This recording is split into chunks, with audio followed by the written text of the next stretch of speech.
RLD के अध्यक्ष जयंत चौधरी ने एनडीटीवी से कहा है कि समाजवादी पार्टी के साथ गठबंधन और सीटों पर अखिलेश यादव से उनकी बातचीत हो गई है। 7 तारीख को मेरठ में दोनों ही साथ रैली करेंगे। उन्होंने यह भी कहा कि बीजेपी के साथ जाने का उनका सवाल ही नहीं था। उनसे बात की हमारे सहयोगी सौरभ शुक्ला ने। देश भर में किसान आंदोलन और किसान आंदोलन के बाद सबकी नजरें उत्तर प्रदेश के विधानसभा चुनाव पर हैं। कहते हैं कि 2024 जो कि लोकसभा चुनाव है, दिल्ली का रास्ता उत्तर प्रदेश से होकर जाता है। उत्तर प्रदेश में विधानसभा चुनाव कुछ महीनों में है और सियासी समीकरण बन रहे हैं और बदल रहे हैं। एक समीकरण बना है जयंत चौधरी और अखिलेश यादव का। जयंत चौधरी हम सब जानते हैं, राष्ट्रीय लोकदल के प्रमुख हैं, चौधरी चरण सिंह के पोते हैं, पूर्व प्रधानमंत्री और अजीत सिंह जी के बेटे हैं। सर, इतनी बड़ी लेगेसी अब आपकी और अखिलेश जी का गठबंधन हो गया है। आप लोगों ने पिक्चर्स भी ट्वीट की कुछ दिन पहले और अब सब कुछ ठीक है, आप लोगों की दोस्ती है, गठबंधन हो गया है, हम लोग मान के चल रहे हैं बिल्कुल। पहले भी सब ठीक था और एक रिस्पेक्ट, म्यूचुअल रिस्पेक्ट जो होना चाहिए, जो रिश्ते में मुझे लगता है पहला स्तंभ होता है, वो पहले भी था, आज भी है, कल भी रहेगा। और लंबे समय हमने फैसला लिया है कि जिस रास्ते हम चलते आए, राह तो एक ही थी, शुरुआत का पॉइंट भी, स्टार्टिंग पॉइंट भी एक ही था, विचारधारा में भी मेल था, तो इसलिए जो एक ही रास्ते पे चलना है तो साथ चलना चाहिए। साथ चलना चाहिए। सर, खबरें आती हैं कि आप लोगों का अलायंस हो रहा है। 7 तारीख को मेरठ में आप लोगों ने ज्वाइंट रैली, बड़ी रैली तैयारी कर रहे हैं। उस रैली में क्या होने वाला है, क्या देखने वाले हैं हम लोग मेरठ की उस रैली में? हमारे यहाँ आप जानते हो कि लोग पंचायती मिजाज के हैं, बंद कमरे के फैसलों को स्वीकार नहीं करते, चाहते हैं कि हमारे बीच आके बात होनी चाहिए।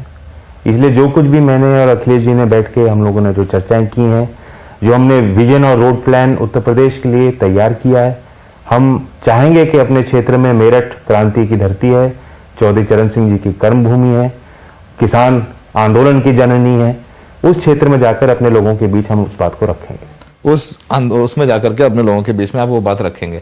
सर, ये बताइए कि अभी तक आप लोगों की मुलाकात हुई, सब चर्चा उत्तर प्रदेश में जो लोग समझते हैं, जो चुनाव लड़ना चाहते हैं, जो हमारे जैसे पॉलिटिकल साइंस के स्टूडेंट हैं, जर्नलिस्ट हैं, वो सब जानना चाहते हैं कि अखिलेश यादव जी के साथ आपका गठबंधन हुआ है तो उसमें आपको कितनी सीटें मिलेंगी। कोई कहता है 36 सीटें, कोई कहता है 32 सीटें, कोई कहता है 40 सीटें, 45 सीटें। आखिर कितनी सीटें गठबंधन में आरएलडी जयंत चौधरी लड़ने जा रहे हैं? देखिए, ये अटकले तो आखिर तक ये चीजें, ये चर्चाएं चलेंगी और हमारे उनके बीच में भी एक लचीलापन रहेगा। विनेबिलिटी, आखिरी वक्त तक कौन जमीन पर काम कर रहा है, किस कार्यकर्ता की अच्छी छवि है, जिसने पैठ बनाई है, उन चीजों को स्टडी करके ही हम फैसले लेंगे। सामूहिक बैठ के फैसले लेंगे कि किस तरह से हमें जो 403 का जो आंकड़ा है विधानसभा में, कैसे हम अपनी संख्या बना सकते हैं, हमें वो बनाना है। हमारा एक लक्ष्य है। तो अभी सीटों का डिस्ट्रीब्यूशन तय नहीं हुआ है, फाइनल नहीं हुआ है? नहीं, सीटों पे हमारी बातचीत हो चुकी है, काफी हद तक हो चुकी है। बारीकी में हम जाके हमने सीट का विश्लेषण किया है, सीट का एक इतिहास किया है, पुराने परिणाम क्या रहे हैं, हमारा उस पर क्या इंटरेस्ट है, उनके कौन लोग क्या चाहते हैं, सारी हमने विस्तृत चर्चा की है। लेकिन कुछ लोगों को अभी मसाला और चाट और चटनी ये सब कर लेने दीजिए ना। 36 सीटें, 35 सीटें, 32 सीटें, 30 सीटें, कोई नंबर शेयर करेंगे? 403 सीटें। 403 सीटें तो विधानसभा में है। तो जब कितनी अलायंस होगा तो हमारा हर आदमी वहां भी हर सीट पे खड़ा है और संयुक्त कार्यक्रम होंगे, साथ चलेंगे और हर बूथ पे हमारे जो लोग हैं वो साथ रहेंगे। कोई मतभेद नहीं है। चुनाव आप लोग 100% साथ लड़ रहे हैं। रैली 7 तारीख को हो रही है और उस पर आप लोग बताएंगे कि क्या रोड मैप है अब आपका। देखो, अब तो रामायण पूरी पढ़ लिया आपने, अब आप क्यों पूछ रहे हो? सर, जब मीटिंग है, संयुक्त है, एक मंच है, एक ही बात है, तो इसमें कहीं कोई संशय नहीं रहा। सर, किसान आंदोलन चल रहा है, चरम पर है। अब किसान कह रहे हैं खत्म भी कर सकते हैं वो लोग, मुकदमों की बात, अमित शाह ने भी बात कर ली है। आपको लगता है कि बीजेपी को तीनों कृषि कानून रद्द करने के बाद, खासकर पश्चिमी उत्तर प्रदेश में, और यह कहा जा रहा है कि चुनाव एक बहुत बड़ा कारण है, पंजाब और उत्तर प्रदेश में चुनाव है, वहां बीजेपी ग्राउंड लूज कर रही थी, इसलिए तीनों कृषि कानून रद्द किए। आपको लगता है कि तीनों कृषि कानून रद्द होने के बाद बीजेपी को पश्चिमी उत्तर प्रदेश, जो आपका टर्फ है, वहां पर फायदा होगा? मैं आपसे सवाल पूछता हूं, श्रोताओं से पूछना चाहता हूं। आज मैं आपको एक विष दूंगा, आपको पीना पड़ेगा। 1 साल बाद मैं आपको उसका एंटीडोट दे दूंगा। क्या आप मेरी बढ़ाई करोगे, वाह भाई करोगे, धन्यवाद जयंत बोलोगे? कोई नहीं बोल रहा।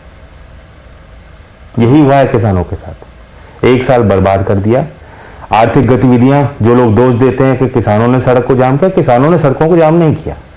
अगर आर्थिक गतिविधियों पर प्रभाव पड़ा है, ग्रामीण क्षेत्र में लोग रहते, कहीं ना कहीं उनकी पूंजी वहां लगती, उनके एफर्ट वहां लगते, खेत में मेहनत करते, हर चीज पे प्रभाव पड़ा है, तो नुकसान का किसका है, घाटा किसका है? किसान के परिवारों का हुआ। जो लोग मारे गए, जो शहीद हुए, अब उनकी क्षति तो कभी उसकी पूर्ति हो ही नहीं सकती। तो इसका तो जवाब जनता लेगी। और अभी जो चर्चा है, जो बातचीत सरकार और किसानों के बीच में है, ये नहीं कहा जा सकता कि पूरा निष्कर्ष अब तक सामने आया है कि ये हल निकल गया, क्योंकि किसान जो बैठे हैं उनकी मांगे काफी उन्होंने स्टडी करके, अध्ययन करके, आपस में चर्चा करके उन मांगों को रखा है। उसमें तो बिजली कानून भी है जी, एमएसपी की सबसे बड़ी बात है जी। तो सिर्फ 3 काले कानून जो आप लाए थे और आप रद्द कर दे रहे हो, मुझे लगता नहीं कि पूरा हल वो है अब। लेकिन ये फैसला उनको लेना है, संगठनों को। सर, ये सवाल आपसे कई लोग पूछ चुके हैं, फिर भी मैं पूछ लेता हूँ। बहुत लोग कह रहे थे कि नहीं, चुनाव कृषि कानून रद्द हो गया है और जैन जी बीजेपी जा सकते हैं, बीजेपी के साथ गठबंधन हो सकता है, अंडरस्टैंडिंग हो जाएगी। तमाम लोग आपसे पूछ चुके हैं सवाल, मैं फिर पूछ रहा हूँ, क्या कभी कोई गुंजाइश अभी भी रह गई है? क्योंकि बीजेपी का कहना है किसानों से प्रधानमंत्री मोदी माफी मांग चुके हैं, तो उनकी तरफ से ही आया है। देखिए, मेरी गाड़ी में सब गियर हैं, रिवर्स गियर है, 1 से 5 गियर हैं, धीमे चल सकता हूं, तेज चल सकता हूं, लेकिन इस तरह का यूटर्न तो नहीं मार सकता। बीजेपी का जाने का कोई क्या आधार होगा मेरे उस फैसले का? क्या जिस वर्ग के लिए मैं लड़ता आया हूं पिछले 7-8 साल से, हम लोग विपक्ष में ही तो बैठे हैं। क्यों बैठे थे? क्या उसमें कोई परिवर्तन आया है उन चीजों में, उन मुद्दों पे? अगर परिवर्तन आए या मुझे विश्वास हो कि सरकार गंभीरता से उन चीजों पे काम करना चाहती है, तब तो हमेशा खुले मन से विचार होता है। लेकिन सच्चाई ये है कि नहीं हो रहा। सच्चाई ये है कि अब तो 1 महीना भी नहीं बचा जब किसान की आय दुगनी होनी थी 2022 में। अमित शाह जी अभी यूपी गए, उन्होंने कहा गन्ने का 90% भुगतान हो गया, हजारों करोड़ बकाया है। तो अगर ये झूठ नहीं रुकेगा, अगर इनका एक सूत्रीय कार्यक्रम जो लोगों को लड़वाने और भिड़ाने का नहीं रोकेगा, उस पर विराम हम लोग नहीं लगा पाएंगे, तो कौन जाएगा इनके साथ? सर ठीक, कौन बुद्धिजीवी? ठीक है, तो कोई कौन बुद्धिजीवी जाएगा? जयंत चौधरी यूटर्न नहीं लेते। अरविंद योगी आदित्यनाथ शामली गए, फिर उसके बाद अमित शाह जी सहारनपुर गए, पलायन का मुद्दा, फिर दंगों की बात होती है। मैं वही कहना चाहता हूं, बीजेपी उसी वो पश्चिमी उत्तर प्रदेश जो हाईली पोलराइज था जी, और स्वीप किया है, क्लीन स्वीप किया है 2019 में, 2014 में, 2017 में बीजेपी ने। तो आपको लगता है कि अब किसान आंदोलन के बाद, चूंकि आपने इतनी महापंचायतें की हैं, और मुझे को याद है राकेश टिकैत से उस जब वो रोए भी थे, उसके बाद चौधरी साहब ने बात की थी, अजीत सिंह ने बात की, तो बहुत योगदान है आपका किसान। तो किसान आंदोलन आपको लगता है कि वो हिंदू मुसलमान की खाई भर गई कि बीजेपी तो वही बात कर रही है अब भी? देखिए, वो चाहते नहीं कि खाई भरी जाए, वो चाहते हैं कि घाव हरे रहें, लोगों को याद रहें, वो जिंदा रहें, वो दर्द, वो पीड़ा, उसी की बात करते हैं। बिना दंगा शब्द का प्रयोग किए किसी भारतीय जनता पार्टी के मंच से चुनावी रैली पूरी हो ही नहीं सकती। और जो स्क्रिप्ट योगी आदित्यनाथ ने तैयार की, उसी स्क्रिप्ट पे देश के गृह मंत्री बोल रहे हैं। उधर तो मथुरा की बात होने लग गई। केशव मौर्य जो डिप्यूटी सीएम है, उन्होंने ट्वीट कर दिया कि अयोध्या और काशी में तो निर्माण चल रहा है, अब मथुरा की बारी है। मथुरा में बाकायदा वहां पर एक्टिविज्म शुरू हो गया है। कुछ हिंदू संगठन कह रहे हैं कि वहां मस्जिद की जगह मंदिर बनना चाहिए। तो मथुरा बीजेपी ने एक मुद्दा बना रखा है चुनावी। मतलब उन्होंने, मथुरा आपकी कॉन्स्टिट्यूएंसी है सर? बिल्कुल है। आप वोटर है वहां के, वोट देने भी जाते हैं? मेरे वोट अभी भी वही है। और मैं कहना चाहता हूं कि इसका तो अर्थ यही निकाला जा सकता है कि केशव प्रसाद ने और बीजेपी के नेताओं ने जो इस बात को कह रहे हैं, संगठनों ने, उन्होंने अयोध्या का जजमेंट नहीं पढ़ा। को सुप्रीम कोर्ट स्पष्ट कह चुका है, हमारे संवैधानिक बिल में भी ये प्रावधान था कि इसके बाद कहीं भी इस तरह का टकराव, इसको टॉलरेट नहीं किया जाएगा। और कृष्ण जी को आप देखो, कृष्ण जी की लीला, मतलब वो ट्रूली ग्लोबल आइकॉन है। आप सिर्फ उनको एक धर्म या समुदाय से भी नहीं जोड़ सकते। आप चले जाइए कैम्बोडिया, वियतनाम, दक्षिणी भारत में, आप पूर्वोत्तर के क्षेत्र में जाएंगे तो ठीक है, मतलब कृष्ण जी के लिए अलग ही सोच है, लोगों अलग ही भक्ति है। और सब धर्मों के लोग मानते हैं कृष्ण जी को, और सब लोग मानते हैं कि मथुरा में कुछ खास है, कुछ पवित्र भूमि है। वहां तो कहा जाता है कि कण कण में उनकी लीलाएं हैं, तो इस पवित्र भूमि पे इस तरह की बात करना, बदतमीजी करना, मुझे लगता है कि कहीं ना कहीं हम सबका अपमान है। पहले भी हम लोगों ने, जब इन्होंने कोशिश की थी, हमारे कार्यकर्ताओं ने उन्हें रोकने का काम किया था, और मैं कह रहा हूं कि अगर इस तरह की बदतमीजी फिर वो करने की कोशिश भी करेंगे, हम लोग उन्हें रोकेंगे। छोटे छोटे दो सवाल हैं। आप इस चुनाव में एक अहम भागीदार हैं। आपको लगता है कि ये चुनाव, हमेशा कहते थे कि प्रियंका जी से भी आपकी मुलाकात हुई थी, कि बातों बातों में ये सवाल रह जा रहा था, उस मुलाकात में क्या हुआ? उस हेलीकॉप्टर में भूपेश बघेल, प्रियंका गांधी, जयंत चौधरी और दीपेंद्र हुड्डा थे। क्या आपसे उन्होंने बोला कि हमारे साथ आ जाओ? क्या बड़ी अटकलें तेज हो गई? आपने खैर मना किया है वो सब, लेकिन फिर भी क्या कुछ बात हुई सियासी? देखिए, कांग्रेस की अपनी भूमिका है।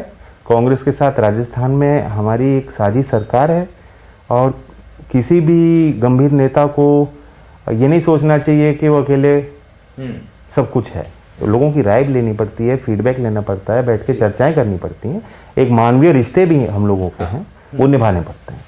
लेकिन मैंने उस स्पष्ट कर दिया था उसके तुरंत बाद, जब ये चीजें चली थी, चर्चाएं चली थी, कि कोई राजनीतिक इसका मतलब ना निकाला जाए। वो व्यक्तिगत आपकी मुलाकात, रिलेशंस हैं वो सारे। सर, प्रियंका जी तो खुल के अखिलेश जी को बोल रही हैं, बोल रही हैं कि गुंडई सरकार थी। वो तो पूरा इस समय कोई समझौता तो हो नहीं रहा है, तो अब लड़ाई में वही बराबर कूद रहे। अब चूंकि आप साझेदार हैं अखिलेश जी के, आप साथ में चुनाव लड़ रहे हैं 403 सीटों पे, आपने बोला आपके कार्यकर्ता काम करते हैं, तो आपके कार्यकर्ताओं को तो कांग्रेस के कार्यकर्ताओं से भी भिड़ना पड़ेगा राजनीतिक तौर पर। हाँ, अगर कोई मिल जाएगा तो भिड़ लेंगे। आप इस चुनाव में मायावती जी को कहां देखते हैं? क्या मायावती जी का एक बड़ा फैक्टर है? मायावती जी हमेशा, उनका एक सम्मान है, मुख्यमंत्री रही हैं, लेकिन जिस तरीके की राजनीति उन्होंने की, मुझे लगता है वो दौर खत्म हो चुका। लोग चाहते हैं अगर आप विपक्ष में हैं तो आक्रामक होइए, और जो सच्चाई है तो उसे बताइए। डर के राजनीति नहीं हो सकती। डर की राजनीति नहीं हो सकती। सर, आपसे बात करते तो इंटरेस्टिंग सवाल आ जाते हैं। आप अखिलेश जी के साथ जयंत चौधरी भी हैं, अखिलेश जी के साथ अब आम आदमी पार्टी भी दिख रही है, महानदल भी है, राजभर साहब भी हैं, और हो सकता है कि छोटे मोटे और बड़ा गठजोड़, छोटे मोटे गठजोड़ हों। तो इतना बड़ा परिवार बना लिया है आप लोगों ने मिलकर। इस परिवार में मतलब कैसे रहेंगे? क्योंकि जब 4 लोग रहते हैं तो खटपट होती है, तो इतना ज्यादा लोग हैं, वो अंडरस्टैंडिंग आप लोग क्या कंफर्टेबल हैं? हाँ, ऑफ कोर्स। जो भी लाइक माइंडेड लोग हैं, जिन इस लक्ष्य में काम करना चाहते हैं और लंबे समय साथ रह सकते हैं, और जो जमीन पे कंट्रीब्यूट कर सकते हैं, उन सबको साथ लिया जाएगा। साथ लिया जाएगा। सीटों पर जयंत जी ने अभी नहीं बोला, उन्होंने बोला हमारी बात चल रही है। सारे मुद्दों पर उन्होंने बेबाकी से जवाब दिया। उन्होंने कहा है कि मथुरा में उनका कार्यकर्ता, अगर बीजेपी के लोग या फिर कुछ संगठनों के लोग वहां पर मंदिर मस्जिद करने की कोशिश करेंगे तो उनके कार्यकर्ता विरोध करेंगे। 7 तारीख को मेरठ में एक बड़ी रैली अखिलेश यादव और जयंत चौधरी की होगी, जहां पर ये दोनों लोग जो दोस्ती है उसको आगे कैसे लेके जाएंगे सियासी तौर पर, वो बताएंगे। और जयंत चौधरी ने यह भी कहा कि प्रियंका गांधी के साथ जो मुलाकात थी वो सियासी मुलाकात नहीं, उनके व्यक्तिगत संबंध है, चर्चा होती रहती है, और बीजेपी के साथ जाने का कोई सवाल नहीं है। अभी वो किसानों के साथ हैं और तमाम मुद्दे हैं किसानों के जो हल नहीं हुए। सहयोगी अशोक महाले के साथ दिल्ली में सौरभ शुक्ला, NDTV इंडिया।